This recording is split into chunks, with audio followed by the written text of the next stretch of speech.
अस्सलामुअलैकुम my social media family. उम्मीद करती हूँ कि आप सब लोग हिफ्ज़-ओ-अमान से होंगे, खुश-बाश होंगे। तो जनाब आप सब लोगों का बहुत-बहुत शुक्रिया क्योंकि आपको पता चला कि मेरी तबीयत ठीक नहीं है, तो सब लोगों ने कमेंट सेक्शन में मेरे लिए बहुत सारी दुआएँ की। अल्लाह का शुक्र है कि आज मेरा गला थोड़ा बेटर है, लेकिन फिर भी मुझे खाँसी हो रही है, गले में खराश है। आप लोग भी अपना बहुत-बहुत ख़्याल रखिएगा, मौसम चेंज हो रहा है। चलिए जनाब आज का व्लॉग शुरू करते हैं और आज मैंने आपके साथ 6 पॉइंट्स जो हैं वो शेयर करने हैं। वैसे एक बात तो है, इससे पहले कि मैं आज का रनडाउन आपको बताऊँ कि अगर आप लोग डेली मेरा एक व्लॉग भी सुन लेते हैं ना, तो मतलब उसके बाद पूरे दिन की डोज़ आपको मिल जाती है क्योंकि इतनी सारी खबरें एक व्लॉग में कभी भी कोई नहीं बताता। जितने भी आप व्लॉगर्स, सहाफ़ी और जितने भी हज़रात को आप सुन रहे हैं, वो सारे के सारे जो हैं वो आपको एक-एक खबर के ऊपर अलग-अलग एक-एक वीडियो बनाकर व्यूज़ लेते हैं। लेकिन मेरी कोशिश होती है कि एक ही व्लॉग में आप तक सारी इन्फॉर्मेशन पहुँच जाए। चलिए जनाब आज जो मैंने आपके साथ खबरें शेयर करनी है वो ये है कि सबसे पहली खबर जो आ रही है वो ये है कि जेल में इमरान खान अब तक कितने लाख का खाना खा चुके हैं। और कुछ अर्सा पहले इमरान खान की एक तस्वीर जेल से लीक हो गई थी, उसके ऊपर एक इंक्वायरी जारी थी और वो शख्स जो है फाइनली पकड़ा गया है। वो शख्स कौन निकला है और उसने तस्वीर कैसे बनाई थी ये मैं आपको बताऊंगी। इसके अलावा बिजली सार्फिन के हवाले से मैं पहले भी आपको बता चुकी हूँ, उनके लिए एक बहुत बड़ा झटका तैयार हो गया है। वो क्या है उसके ऊपर बात करेंगे। स्पीकर और गवर्नर पख्तूनख्वा जो हैं वो इजलास में, असेंबली इजलास में एक दूसरे के आमने-सामने आ गए। क्या मामला है इसके ऊपर बात करेंगे। बलोचिस्तान की काबीना की तश्कील जो है वो एक बहुत बड़ा इम्तिहान बनती जा रही है। ऐसा क्यों है? पाकिस्तान ने अफ़गानिस्तान के साथ तिजारत बंद कर दी है, इसकी क्या तफ़सीलात हैं? और पीटीआई का साइफ़र का दोबारा से तहकीकात कराने का फिर से वही पुराना ऐलान, हालाँकि डोनाल्ड लू ने उनको झूठा करार दे दिया है। तो जनाब इसके अलावा एक और ख़बर आपके साथ शेयर करनी है, प्लांट फॉर पाकिस्तान। ये क्या मामला है, ये कहाँ तक पहुँचा है, इसके ऊपर भी बात करेंगे। सबसे पहले मैं आपको न्यूज़ के तौर पे भी सुनवा देती हूँ ताकि कुछ लोग अगर इतराज़ करें कि नहीं, नहीं ज़ुनैरा तो शायद खुद से डिटेल बता रही है। मामलात ये हैं कि इमरान खान को जेल के अंदर हो गए हैं जी 6 महीने। 6 महीने के अंदर-अंदर 35 लाख रुपए का खाना खा चुके हैं, पहली बात। पॉइंट नंबर 2 ये है कि आपको पता है कि जिस जेल के अंदर इमरान खान बंद हैं, वहाँ की इंतज़ामिया और उसके इर्द-गिर्द की का जो इलाका है, जहाँ की वो पुलिस जिनको उनकी सिक्योरिटी के ऊपर मामूर किया गया है, उन्हीं का फ़र्ज़ है कि वो इमरान खान की जो है वो वहाँ पर हिफाज़त करें। लेकिन ज़बरदस्ती के तौर पे खैबर पख्तूनख्वा की पुलिस और जीबी यानी गिलगित-बल्तिस्तान की पुलिस भी वहाँ पर मौजूद रहती है। उनको मना किया भी है लेकिन मना नहीं हो रहे वो, ये मैंने अभी कल-परसों भी सुना कि जिसमें ये कहा जा रहा था कि वो ज़बरदस्ती इमरान खान के घर और इमरान खान की जेल के अंदर जो है वो ज़बरदस्ती तैनात हैं क्योंकि उनको लगता है कि उनका मुर्शिद है और मुर्शिद की जान को खतरा है और मुर्शिद को कहीं जेल के अंदर कुछ हो ना जाए। बिल्कुल वैसे ही जैसे बुशरा बीबी ने कहा था कि खान साहब को जेल के अंदर जो है वो स्लो पॉइज़निंग की जा रही है। वो स्लो पॉइज़निंग इस हद तक स्लो पॉइज़निंग हो गई कि 35 लाख रुपए का मौसूफ़ खाना खा चुके हैं। उससे भी ज़्यादा मज़ेदार बात ये है कि अभी कुछ अर्सा पहले इमरान खान के जो की तस्वीरें जो हैं वो जेल से लीक हो गई थी। तो पता चला कि इसके ऊपर तहकीकाती एक कमेटी कायम हुई। तो पता चला कि वो कौन निकला, मुल्ज़िम जनाब कौन निकला? इमरान खान का अपना ही वकील निकला। अब सवाल ये पैदा होता है कि उसने तस्वीरें कैसे बनाई? क्योंकि काउंटर के ऊपर ही पहले आपसे आपका फ़ोन ले लिया जाता है। यहाँ तक कि आप अंदर जो है वो अब जो नया कानून आया है मतलब इमरान खान से कोई मिलने के लिए जाता है तो थोड़े दिन पहले खान साहब ने इस बात का गिला भी किया था कि मेरे जो वुकला हैं उन्होंने डॉक्यूमेंटेशन करनी होती है, तो उनको पेन और पेपर्स तक अंदर ले जाने की इजाज़त नहीं होती। उसकी वजह ये है कि जो तहकीकाती कमेटी है, वो इस नतीजे में पहुँची है कि खान साहब का जो वकील था, वो जेल के अंदर पहुँचा हुआ था जी पेन लेके और पेन के अंदर था जी एक खुफिया कैमरा। वहाँ से उसने खान साहब की तस्वीर बनाई और बाहर आके उसने लोगों को दे दी। ये खबर भी चली है, ज़रा ये मुलाहिज़ा फ़रमाइए, मैं आपको सुनाती हूँ। इस मुतालिक जी, हमें ज़राए से मालूम हुआ है कि जेल हुकाम ने बानी तहरीक इंसाफ की जो खुराक में मद में 6 माह के 35 लाख से ज़ायद खर्च किए हैं। आदाद शुमार जो सामने आए हैं उससे पता चलता है कि जेल में 7,000 से ज़ायद कैदियों ने 6 माह में 7200 से ज़ायद मुलाकातें की हैं। मजमूई तौर पर 3 से 400 अफराद हर हफ्ते कैदियों से मुलाकातें करते हैं और जो तस्वीर लीक का मामला था उसकी इन्वेस्टिगेशन मुकम्मल हो चुकी है, जिम्मेदारी भी फिक्स हो चुकी है। बताया जाता है कि एक तहरीक इंसाफ के करीबी वकील हैं जिनकी बानी तहरीक इंसाफ से 3 मुलाकातें हो चुकी हैं अडियाला जेल में।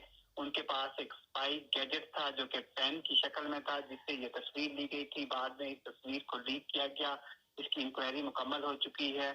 अब पंजाब हुकूमत इस पे क्या एक्शन लेती है ये अभी देखना होगा। साथ जो जेल हुकाम बताते हैं कि 7,000 से जायद इस वक्त कैदी मौजूद हैं जिसमें 32% कैदियों को मुख्तलिफ बीमारियों का सामना है। सबसे ज्यादा तो आपने सुन लिया, मतलब इससे ज़्यादा और क्या बात है कि खान साहब जो हैं वो 15-35 लाख रुपए का खाना खा चुके हैं, क्योंकि वो देसी घी में भुना हुआ मटन और चिकन खाते हैं, और मुर्गी भी उनको ख़ास किस्म की एक असील मुर्गी होती है, वो चाहिए। तो जनाब अब इसके ऊपर हम मज़ीद क्या बात कर सकते हैं, और उनके अपने ही वकील ने उनकी तस्वीर लीक की है, और अब पंजाब हुकूमत इसके ऊपर क्या इक़दामात करती है, ये तो आने वाला वक्त बताएगा। चलिए जनाब, दूसरी खबर आपके साथ शेयर कर लेती हूँ कि बिजली सार्फिन के बारे में मैंने आपको बताया था कि 1 महीने के लिए उनके ऊपर इज़ाफ़ी बोझ डाल के इस दफ़ा बिल बहुत ज़्यादा आने वाले हैं। आप लोग अपने-अपने होश ठिकाने लगा लें। बिजली सार्फिन को 967 अरब रुपए का झटका देने की तैयारी हो चुकी है। नेपरा को दरखास्तें जो हैं वो मौसूल हो चुकी हैं, और कहा जा रहा है कि national electric power regulatory authority यानी कि नेपरा को आइंदा माली साल के लिए 967 अरब रुपए के रेवेन्यू की ज़रूरत है, और ये दरखास्तें जो हैं ये 6 बिजली तकसीम कार कंपनियों ने जमा कराई हैं, और इसके अंदर जो है वो इस महीने आप लोगों को जो बिल्स हैं वो बहुत ही ज़्यादा आने वाले हैं। अल्लाह ताला ही रहम करे। शहबाज शरीफ ने अभी एक दिन पहले भी आकर एक स्पीच की जिसमें उन्होंने कहा कि बहुत ही कड़े फैसले करने पड़ेंगे। वही बात है ना, फिर सारा इल्ज़ाम तो इनके सर पे आएगा। वो जो 4 साल का गंद है ना वो 40 साल के बराबर हो गया। पता नहीं हमारी जान इससे कब छूटेगी। चलते हैं जी अब इससे अगली खबर की तरफ। अगली खबर ये है कि बलूचिस्तान के अंदर काबीना की तश्कील जो है वो एक बहुत ही कड़ा इम्तिहान बन गई है। कैसे, मैं आपको बताती हूँ कि वज़ीर आला बलूचिस्तान मीर सरफराज भुट्टी के हलफ उठाने के 19 दिन के बाद सूबा बगैर काबीना के चल रहा है। अरकान असम्बली काबीना की तश्कील में ताख़ीर को 2 अप्रैल को होने वाले सेनेट के इलेक्शन से जोड़ रहे हैं, जबकि इस हवाले से वज़ीर आला का वाज़ेह ऐलान है कि काबीना की तश्कील में मज़ीद 2 हफ़्ते और लग सकते हैं। बलूचिस्तान काबीना की तश्कील जो है वो ना पाने की वजह से सूबे में मुतअद्दिद मामलात जो हैं वो ज़ेरे इल्तवा हैं। तो आपको पता ही है क्या मामलात चल रहे हैं।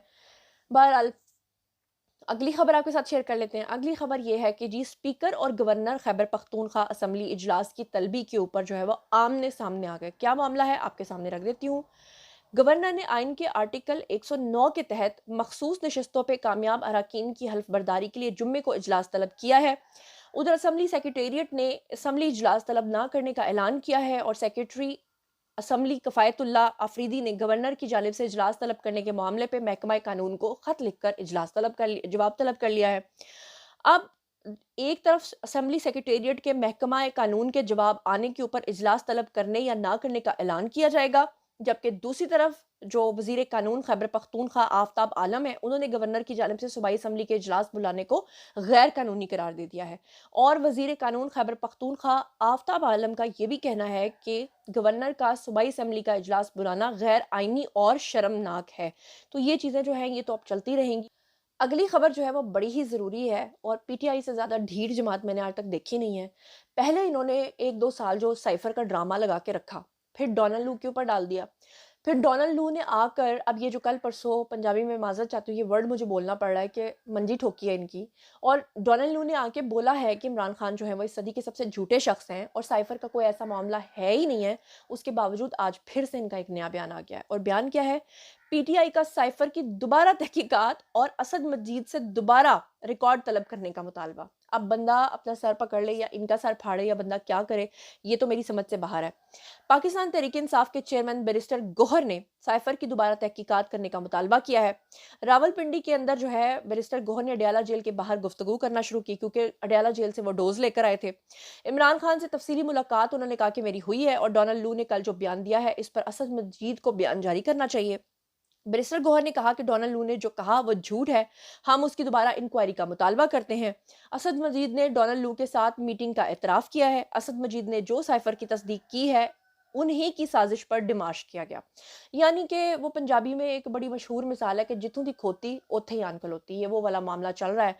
अब अगर एक बंदा कहता है कि जो मैंने कहा है वही सच है, हालांकि आपको मैंने बताया था कि कांग्रेस की मीटिंग के दौरान ये जो डोनाल्ड लू ने बयान दिया था, वहाँ पर अगर कोई बंदा झूठ बोलता है तो उसको उसी वक़्त वहाँ पर बाहर के कवानीन के अकॉर्डिंगली, बड़े सख्त कवानीन है, उसको ना सिर्फ गिरफ्तार किया जाता है बल्कि 2 साल की उसको सज़ा होती है। डोनाल्ड लू वहाँ पर कैसे झूठ बोल सकते थे? अगर उन्होंने बोलना ही था तो आप ये सोचेंगे, आज अगर डोनाल्ड लू को ये लोग कटहरे में वहाँ लेकर आए हैं, हालाँकि पाकिस्तान के मामलात थे लेकिन ये उनको वहाँ लेकर आए। ये सारा का सारा उस लॉबिंग का नतीजा था जो इन्होंने लाखों डॉलर्स देकर अभी तक अमेरिका के अंदर लॉबिंग फर्म्स हायर किए हैं। उसके बावजूद, अगर लॉबिंग फर्म्स हायर करने के बावजूद डोनाल्ड लू आकर कह रहा है कि खान साहब झूठे हैं, तो उसके बाद वो फिर से तहकीकात का मुतालबा। यानी कि उन्होंने ये काम करते रहना। उन्होंने ये कहा है कि हमने हुकूमत को नहीं चलने देना। बहरहाल इसके साथ ही मैं आपको बता दूँ कि अफ़गानिस्तान से पाकिस्तान के ऊपर हमलों के बाद और अफ़गानियों के पाकिस्तान से इनख़ला के ऐलान के बाद फ़ाइनली ख्वाजा आसिफ़ ने एक और बड़ा ऐलान किया है। उन्होंने कहा है कि पाकिस्तान अफ़गानिस्तान के भारत के साथ तजारती राहदारी जो है वो बंद कर सकता है। अमरीकी नशरियाती इदारा है उसके साथ गुफ्तगू कर रहे थे जी ख्वाजा आसिफ़, और उन्होंने कहा कि पाकिस्तान अफ़गानिस्तान के साथ मुसल्लह तसादुम नहीं चाहता, लेकिन ताकत जो है उसका आखिरी चारा यही है कि हम अफ़गानिस्तान के साथ जो है ट्रेड को बंद कर दें। उन्होंने कहा कि पाकिस्तान अफ़गानिस्तान की भारत के साथ तजारती राहदारी भी बंद कर सकता है, यानी कि अफ़गानिस्तान को पाकिस्तान के थ्रू जो है वो मिलती है रसाई भारत तक जाने की, तो उन्होंने कहा हम इसको भी बंद कर सकते हैं। उन्होंने कहा कि अफ़गानिस्तान अपनी सरज़मीन पे पाकिस्तान मुखालिफ दहशतगर्दों को रोकने में नाकाम रहता है, तो राहदारी बंद कर सकते हैं। मेरे ख़्याल से ये एक बड़ी अच्छी और खुशाइन बात है, और वो कहते हैं ना कि लातों के भूत जो होते हैं वो बातों से नहीं मानते। ख्वाजा आसिफ़ ने ये भी कहा कि ये ज़रूरी नहीं कि दुनिया हमारी तारीफ़ करे, जो हमारे मुफ़ाद में है वो हम करेंगे। यानी आप इसे सिंपल अल्फ़ाज़ में कह लें कि एब्सोल्यूटली नॉट कह दिया गया है। बहुत खुशी की बात है, और ये भी अच्छी बात है कि पाकिस्तान जो है उसने ईरान की तरफ से जो हमले हुए उनको भी मुँह तोड़ जवाब दिया, और अब जो इनको है वो भी मुँह तोड़ जवाब दिया है। अच्छा जी, अब चलते हैं जी मरियम नवाज़ की तरफ। मरियम नवाज़ को इस बात से कोई लेना-देना नहीं है कि अली अमीन गंडापुर लोगों को ईंट से सर फाड़ने का हुक्म दे रहे हैं, या पूरी दुनिया के अंदर क्या हो रहा है, या पाकिस्तान। मरियम नवाज़ के आज जितने भी दिन हो चुके हैं, मेरे ख़्याल से 1 महीना उनको हो चुका होगा। 1 महीने के अंदर-अंदर उन्होंने मेरे ख़्याल से उतने ही प्रोजेक्ट्स जो हैं वो लॉन्च कर दिए हैं, उसके ऊपर तेज़ी से काम जारी है। और इस वक़्त पाकिस्तान को जिस माहौलियाती आलूदगी का सामना है, और लाहौर जैसा शहर जो बागात का शहर मशहूर था, आज आपको पता है कि पॉल्यूशन के अंदर, पॉल्यूटेड एरियाज़ के अंदर और पॉल्यूटेड सिटीज़ के अंदर उसका नंबर दूसरे या तीसरे नंबर पे आ रहा है। हालाँकि सबसे ज़्यादा पॉल्यूटेड एरिया कराची है, लेकिन कराची से भी ज़्यादा पॉल्यूटेड जो है वो लाहौर बन चुका है।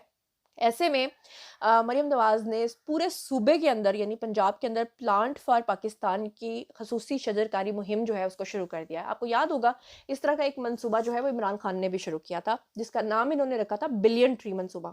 असल में वो बिलियन रुपए जमा करने का मंसूबा था, वो बिलियन ट्री लगाने का मंसूबा नहीं था। और जब उनसे कोई पूछ रहा था कि जनाब ये दरख्त आपने कहाँ लगाए हैं, तो दूर से एक पहाड़ी दिखा के कहते थे उधर हमने पहाड़ी के पीछे लगाए हैं।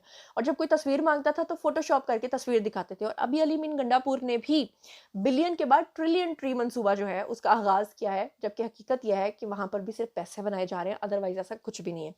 बहरहाल जनाब, बारी है जी आप लोगों की। आइए कमेंट सेक्शन में और मुझे बताइए कि क्या पाकिस्तान को वाक़ई अफ़गानिस्तान के साथ ट्रेड बंद कर देनी चाहिए?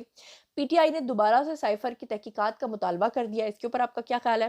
प्लांट फॉर पाकिस्तान के बारे में आपका क्या ख़्याल है? और स्पीकर और गवर्नर पख्तूनख्वा जो इजलास में आमने-सामने आए हैं, उसके बारे में आपका क्या ख़्याल है?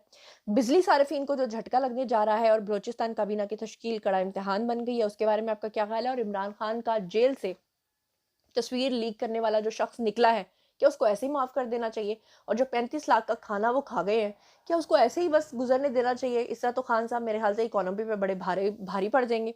बहरहाल इन तमाम चीज़ों के बारे में आप जो कुछ भी सोचते समझते हैं, कमेंट सेक्शन में आइए, शेयर कीजिए, पर्सनली जवाब दूँगी।